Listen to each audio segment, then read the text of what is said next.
तो मूवी की शुरुआत में हम वॉन को देखते हैं जो स्कूल खत्म होने के बाद अपनी मॉम का इंतजार कर रही थी, लेकिन उसकी मॉम किसी कारण से नहीं आ पाती, इसीलिए वो अकेले घर जाने लगी। ये रात के करीब 10 बजे का समय था। सड़कें सुनसान पड़ी थी, साथ ही तेज बारिश हो रही थी। तभी वॉन के सामने एक कार आकर रुकी और वॉन भी उसमें बिना सोचे बैठ गई। वो इसीलिए क्योंकि कार चलाने वाला उसकी बिल्डिंग में ही रहता था, यानी उसका पड़ोसी था। इसके बाद जो हुआ वो बड़ा ही शॉकिंग था। जब वॉन अपने घर पहुंची तो वो कीचड़ से सनी हुई थी, साथ ही बहुत डरी और सहमी थी। लेकिन हैरानी की बात ये थी कि वॉन के घर आने से उसकी मॉम भी बहुत डरी हुई थी, यहाँ तक कि वो डर से कांपने लगी। ऐसा इसलिए क्योंकि उसकी बेटी मर चुकी है, लेकिन फिर भी वो हर रोज रात 10 बजे अपने घर आती है। असल में उस दिन स्कूल से लौटने के बाद उसके पड़ोसी ने अपने घर ले जाकर वॉन को मार दिया और उसे एक बैग में भरकर फेंक दिया। जब इस किम नाम के आदमी ने इस बैग को न्यूज़ में देखा तो वो इस बैग को पहचान गया कि ये तो मेरी ही दुकान का बैग है। 10 दिन पहले स्योंग नाम का आदमी इस बैग को खरीद कर ले गया था। फिर हम यून को देखते हैं जो पिज़्ज़ा डिलीवरी का काम करता है। आज वो उस किलर के घर पर पिज़्ज़ा डिलीवरी करने जा रहा है, क्योंकि वो किलर अपने शिकार को मारने से पहले पिज़्ज़ा खाता है। यहाँ यून उससे कहता है कि अगर तुम एक और पिज़्ज़ा ऑर्डर करोगे तो तुम्हें चौथा पिज़्ज़ा फ्री मिलेगा। लेकिन किलर इस ऑफर में बिल्कुल भी इंटरेस्टेड नहीं था। वो यून को वहाँ से तुरंत जाने के लिए कहता है। किलर उस पिज़्ज़ा को लेकर अपने बेसमेंट में गया जहाँ उसने वॉन को बांध कर रखा था। वो आधा पिज़्ज़ा विक्टिम को खिलाता और आधा खुद। इसके बाद हम सुयॉन को देखते हैं जो कि उसी सोसाइटी में रहती है और वो दिखने में बिल्कुल वॉन जैसी है। उसकी मॉम इस सोसाइटी कमेटी की लीडर है। खैर, इधर बेचारी वॉन उस किलर से अपनी जान की भीख मांग रही थी। वो कहती है कि मैं किसी को नहीं बताऊंगी, प्लीज मुझे जाने दो। पर उस किलर को जरा सी भी दया नहीं आई।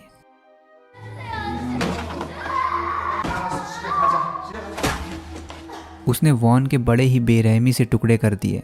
किम जब इस खबर को देखता है तो वो पुलिस को फ़ोन करने लगता है। तब उसकी वाइफ मना कर देती है कि किसी को मत बताओ, ऐसे तो हम ही पुलिस के लफड़े में पड़ जाएंगे। फिर जब इस खबर को यून पढ़ता है तो उसे पता चला कि किलर हर 10 दिन के बाद एक मर्डर करता है। 10 दिन सुनने के बाद उसे याद आया कि उसका एक कस्टमर है जो 10 दिन में पिज़्ज़ा ऑर्डर करता है, लेकिन पिज़्ज़ा और मर्डर का उसे कोई कनेक्शन समझ नहीं आया। इधर हान जो कि वॉन की मम्मी है, उसने अपने हस्बैंड को बताया कि वॉन रोज रात के 10 बजे घर आती है, इसलिए मुझे बहुत डर लगता है। उसके हस्बैंड को ये सब बातें बकवास लगती हैं, लेकिन फिर भी वो उससे कहता है कि तुम अपनी बेटी से कैसे डर सकती हो, शायद इसलिए कि तुमने उसे कभी अपनी बेटी माना ही नहीं। असल में हान वॉन की सगी माँ नहीं थी, पर फिर भी उसने वॉन के लिए अपने प्यार को कभी कम नहीं होने दिया। इसके बाद सोही जो कि सुयॉन की मम्मी है, वो वहाँ के गार्ड हुआंग से आकर कहती है कि हमारी सोसाइटी को फूड वेस्ट ना करने की वार्निंग मिली है, इसीलिए तुम ध्यान रखना कि कोई भी खाने को कूड़े में ना फेंके।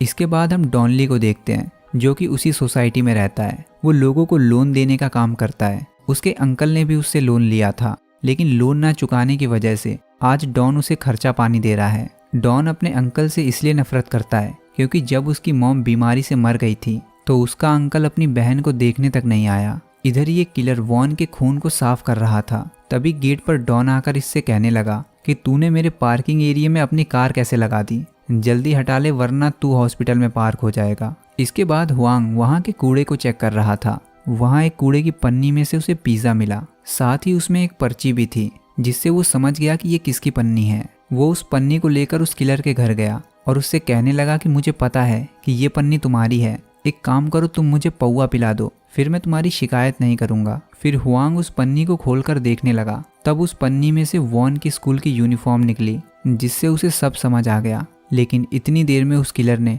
हुआंग का गेम बजा दिया। तभी वहां से हान गुजर रही थी। वो सीढ़ियों पर पड़े खून को देखकर काफी डर गई, लेकिन किलर बड़ा चालाक था। उसने पहले ही सीढ़ियों पर एक दारू की बोतल फोड़ दी ताकि देखने वाले को लगे कि ये किसी तरह की शराब है। फिर उसी रात 10 बजे जब आज वॉन अपने घर आई तो उसके विजन से हमने देखा कि उस रात किलर वॉन को सोसाइटी में तो सही सलामत लाया, लेकिन जब वो अपने घर जाने लगी तो उसने वॉन को वापस बुलाकर एक बॉक्स पकड़ा दिया और खुद अपने घर का लॉक खोलने का नाटक करने लगा। फिर मौका देखकर उसने वॉन को अपने घर में खींच लिया। बेचारी वॉन अपने घर से सिर्फ 10 मीटर की दूरी पर थी, लेकिन उसका कुछ फायदा नहीं हुआ। अब हुआंग के गायब हो जाने के बाद ये दूसरा गार्ड पियो हुआंग को बार बार फोन कर रहा था, लेकिन उसे क्या पता कि हुआंग अब उसका फोन उठाने लायक नहीं रहा। इधर यून उस किलर को ढूंढने की कोशिश कर रहा था तभी उस किलर ने फिर एक बार पिज्ज़ा ऑर्डर किया। इसी बहाने यून उसके घर को अपनी आंखों से स्कैन करने लगा, लेकिन उसे कुछ भी अजीब नहीं मिला। मिलता भी कैसे, वो सारे मर्डर तो अपने बेसमेंट में करता था। फिर इसके बाद उसने हुआंग की बॉडी के कई टुकड़े किए और एक बैग को खरीदने के लिए उसी दुकान पर गया। वहाँ किम उसे देखकर पहचान गया कि ये तो वही आदमी है जिसने लाल बैग खरीदा था, इसलिए वो थोड़ा घबरा गया। उसे इतना घबराता हुआ देखकर किलर को भी शक हुआ कि कहीं इसे मेरे बारे में कुछ पता तो नहीं चल गया। इधर प्यो इस बात को लेकर परेशान था कि अचानक हुआंग कहाँ गायब हो गया। अब यहाँ मैं बता दूं कि प्यो के साथ जो ये चश्मे वाला आदमी रहता है वो सिर्फ प्यो को ही दिखाई देता है। ऐसा क्यों, हमें आगे पता चलेगा। फिर प्यो इस किलर को फ़ोन करके कहता है कि तुम्हारे पानी का बिल बहुत ज़्यादा आया है, कहीं तुम्हारे घर में कोई लीकेज तो नहीं है। तभी उस किलर के गेट पर कोई आ जाता है, इसीलिए वो फ़ोन को वहीं रखकर चला गया। प्यो ने उसे जब दोबारा फ़ोन किया तो फ़ोन वाइब्रेट होकर उस सूटकेस में गिर गया। इधर गेट पर सोही थी। सोही ने उससे कहा कि सोसाइटी में एक मीटिंग होने वाली है, उसी के बारे में मुझे तुमसे कुछ बात करनी है। तब उस किलर ने कहा कि मुझे मीटिंग से कोई लेना देना नहीं, मैं तो वैसे भी कुछ ही दिनों में घर खाली करके चला जाऊंगा। वहाँ सोही उसका घर देखकर कहती है कि ये क्या बवासीर बना दिए हो और ये लाइट इतनी तेज क्यों जला रखी हैं। जब सोही ने वो लाइट बंद कर दी तब उस किलर को बहुत गुस्सा आ गया। वो सोही को मारने ही वाला था कि तभी सोही को किसी का फ़ोन आया। सोही ने कहा कि मैं मकान नंबर 102 में हूँ। अब ये सुनकर किलर ने अपना इरादा बदल लिया, क्योंकि अगर सोही मर जाती तो सबको पता चल जाता कि सोही आखिरी बार मकान नंबर 102 में थी। इधर सुयोन सोसाइटी में होने वाली मीटिंग के पर्चे बांट रही थी। तभी उसे ब्लॉक 11 के बाहर एक चश्मा मिला जो कि हुआंग का था। फिर वहां से जाते वक्त हान सुयोन को देख लेती है। तब वो उसे अपनी बेटी समझकर डर गई। सुयोन उसकी बेटी जैसी दिखती थी, इसीलिए हान उसे अपने घर ले गई।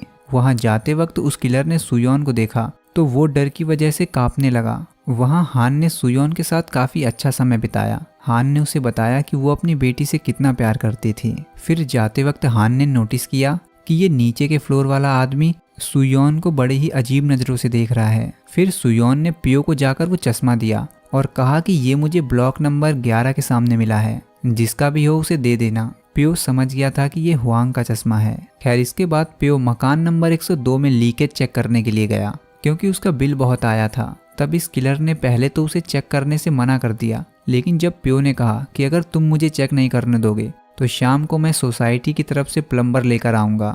अब ये सुनने के बाद किलर ने पियो को अंदर आने दिया। पियो को उसका घर कुछ अजीब लग रहा था। फिर जब पियो बेसमेंट के बाथरूम का पाइप चेक कर रहा था तो वहाँ उसे खून से सने हुए कुछ बाल दिखे, साथ ही वहाँ दीवार पर खून के दाग लगे थे। अब ये देखकर पियो सब समझ गया, साथ में ये भी कि उसकी जान भी अब खतरे में है, इसलिए उसे तुरंत यहाँ से निकलना चाहिए। फिर जब वो किलर पियो को मारने के लिए जैसे ही आगे बढ़ा तब पियो ने कहा कि यहाँ कोई लीकेज नहीं है, सब ठीक है।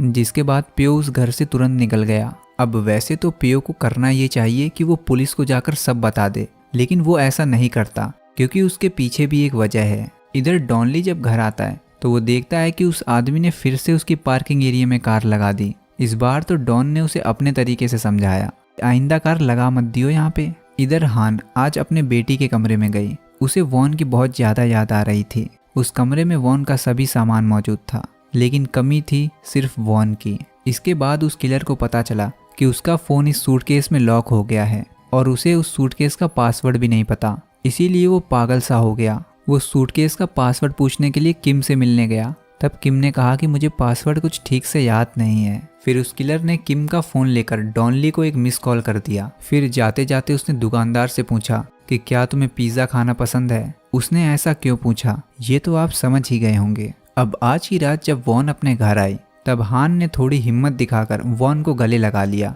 वो वॉन से माफ़ी मांगती है कि उस दिन वॉन को स्कूल से लेने के लिए वो नहीं आ पाई। इधर सुयोन की स्कूल की छुट्टी हुई। वो किलर वहीं सुयोन का इंतजार कर रहा था, जैसे उसने वॉन का किया होगा। पर अच्छी बात ये थी कि वहाँ सुयोन की मम्मी उसे लेने आई थी, इसीलिए वो सुयोन को छोड़कर किम के पास चला गया और किम को पकड़कर अपने घर ले आया। फिर हर बार की तरह उसने पिज़्ज़ा ऑर्डर किया, लेकिन इस बार यून ने देखा कि जो पैसे उसे मिले हैं उसमें खून लगा है।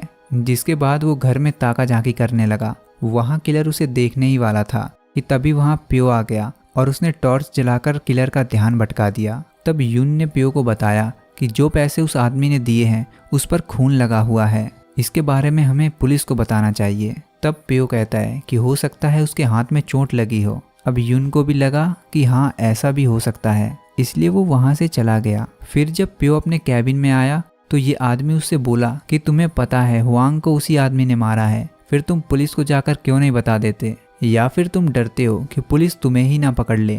आखिर तुम 15 साल से पुलिस से छुप जो रहे हो। असल में जो आदमी प्यो के साथ बैठा है वो प्यो का एक वहम है, क्योंकि प्यो ने उस आदमी को 15 साल पहले ही मार दिया था। लेकिन प्यो को अपनी इस गलती का पछतावा है। उसके स्टैच्यूट ऑफ लिमिटेशन के पीरियड को खत्म होने में अभी 5 महीने बाकी हैं। उससे पहले प्यो पुलिस के सामने नहीं जा सकता। फिर उसी रात किलर ने डॉनली को फोन करके बाहर बुलाया। यहाँ ये किलर डॉनली को फाइट के लिए चैलेंज करने लगा। तब डॉनली ने उसे एक ही घूंसे में फैला दिया। उसकी हालत ऐसी हो चुकी थी कि अगर डॉनली 2-4 चांटे और मार देता तो उसकी मौत होने में 1 सेकंड भी नहीं लगता। इसीलिए वो डॉन से माफ़ी मांगने लगा। तब डॉन ने उसे आखिरी वार्निंग देकर छोड़ दिया। असल में डॉनली से मार खाना ये किलर का ही प्लान था। फिर घर जाकर उस किलर ने इस डंडे को एक हथियार में जोड़ दिया, क्योंकि उस डंडे में डॉनली के फिंगरप्रिंट्स थे। उसने उस हथियार को हुआंग की बॉडी के टुकड़े वाले बैग में रख दिया। फिर अगली सुबह सुयोन स्कूल के लिए लेट हो जाती है, इसीलिए वो बहुत जल्दी में थी। इसी जल्दबाजी के चक्कर में वो अपना फ़ोन ले जाना भूल गई।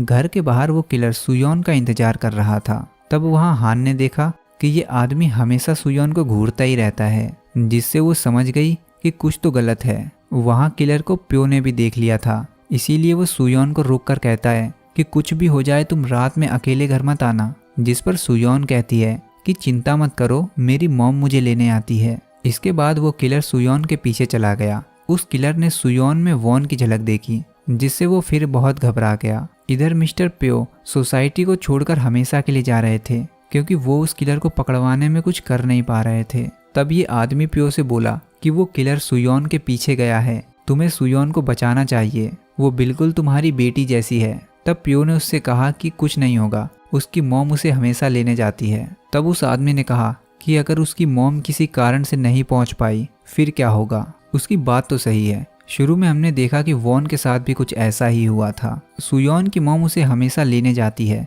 ये बात किलर को भी पता है। इसीलिए वो आज सोही को फ़ोन करके कहता है कि अब क्योंकि मैं घर खाली करके जा रहा हूँ, इसीलिए मैं तुम्हारी उस मीटिंग में आ जाऊँगा जिसके बारे में तुमने बताया था। इसीलिए उस मीटिंग को आज ही रख लो। उसके ये करने की वजह ये थी कि सोही मीटिंग में बिजी हो जाए और वो सुयोन को लेने ना जा पाए।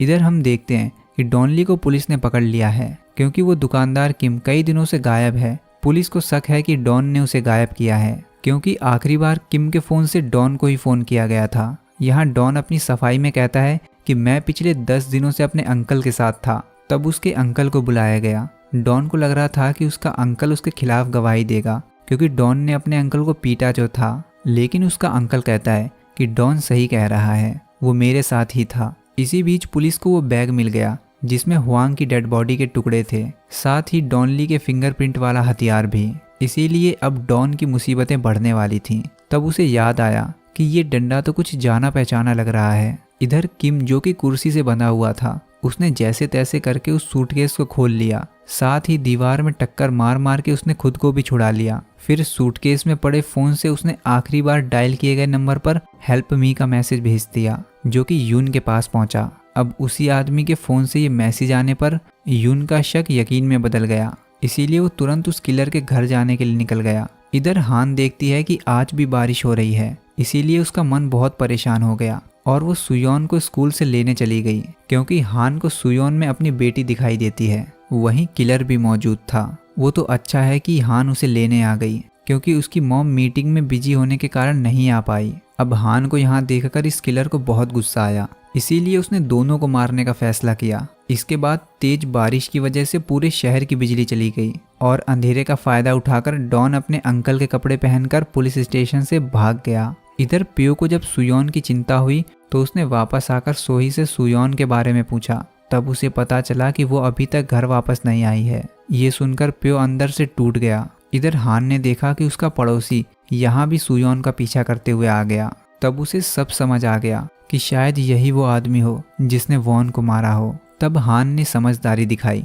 और वो बीच सड़क पर जाकर खड़ी हो गई, जिसकी वजह से वहाँ गाड़ियों का जाम लग गया। अब इतनी भीड़ में वो किलर उन्हें मार नहीं सकता, इसीलिए वो किलर अपने घर आ गया। वहाँ किम ने उस पर हमला कर दिया, पर फिर भी उस किलर ने किम को चाकू मार दिया। इसी बीच यून भी वहाँ पहुँच गया। उसने देखा कि पियो उस किलर को मारने जा रहा है, जिसके बाद युन फ्री पिज़्ज़ा देने के बहाने उस किलर के घर गया और मौका देखकर पियो ने उस पर हमला कर दिया। इसी बीच वहाँ डॉनली की भी एंट्री हो गई। डॉन ने देखा कि वहीं पर किम भी मौजूद है, पर वो बहुत घायल है। तब डॉन ने उस किलर को बहुत मारा। वहाँ पियो ने उस किलर से पूछा कि क्या उसने सुयोन को मार दिया, तो वो किलर बोला कि मुझे खुद नहीं पता मैंने उसे मारा या वो जिंदा है। फिर पियो ने वहाँ देखा कि सुयोन की डेड बॉडी भी वहीं पड़ी है, जो देखकर पियो ने अपना आपा खो दिया और पास ही में पड़े एक भारी भरकम हथियार से किलर का सर फोड़ दिया, जिससे उसकी मौके पर ही मौत हो गई। किलर के मरने के बाद पियो ने देखा कि सुयोन जिंदा हो गई।